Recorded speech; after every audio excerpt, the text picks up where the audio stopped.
മുകേഷിന്റെ രാജി ആവശ്യപ്പെട്ട് മഹിളാ കോൺഗ്രസ് സെക്രട്ടേറിയറ്റിലേക്ക് നടത്തിയ മാർച്ച് സംഘർഷഭരിതമായിരിക്കുന്നു. പ്രവർത്തകർക്ക് നേരെ പോലീസ് ജലപീരങ്കി പ്രയോഗിച്ചതിന്റെ തത്സമയ ദൃശ്യങ്ങളാണ് പ്രേക്ഷകർ ഇപ്പോൾ കാണുന്നത്. പ്രവർത്തകരെ ബാരിക്കേഡ് വെച്ച് തടഞ്ഞിട്ടുണ്ട് പോലീസ്. ബാരിക്കേഡ് മറികടക്കാനുള്ള ശ്രമം പ്രവർത്തകരുടെ ഭാഗത്തു നിന്നുണ്ടാവുന്നു. ജലപീരങ്കി പ്രയോഗിക്കുന്ന നിലയിലേക്ക് പോലീസ് പോകുന്നു.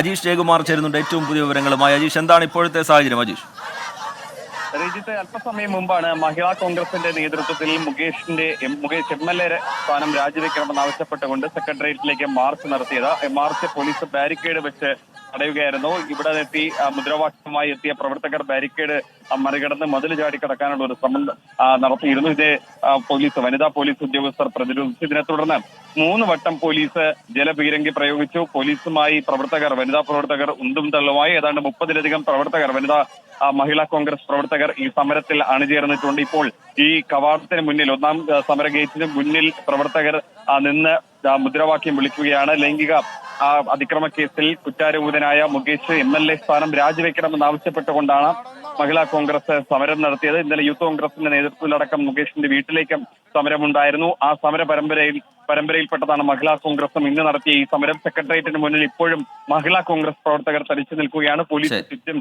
കൂടിയിട്ടുണ്ട്. ഈ മതിൽ ചാടിക്കടക്കാനുള്ള ശ്രമം പോലീസ് തടഞ്ഞു. ഇതിനെ തുടർന്നാണ് 3 വട്ടം ജലപീരങ്കി. ഒരു സംഘർഷ സാഹചര്യത്തിന് ഇപ്പോൾ അയവ് വന്നിട്ടുണ്ട് എന്നാണ് ദൃശ്യങ്ങളിൽ നിന്ന് മനസ്സിലാവുന്നത്. പ്രവർത്തകർ ഇപ്പോഴും അവിടെ മുദ്രാവാക്യം മുഴക്കുകയാണ്. മുകേഷിന്റെ രാജി ആവശ്യപ്പെട്ടുകൊണ്ടാണ് മഹിളാ കോൺഗ്രസ് സെക്രട്ടേറിയറ്റിലേക്ക് മാർച്ച് നടത്തിയത്. 3 തവണ പോലീസ് പ്രവർത്തകർക്ക് നേരെ ജലപീരങ്കി പ്രയോഗിച്ചു.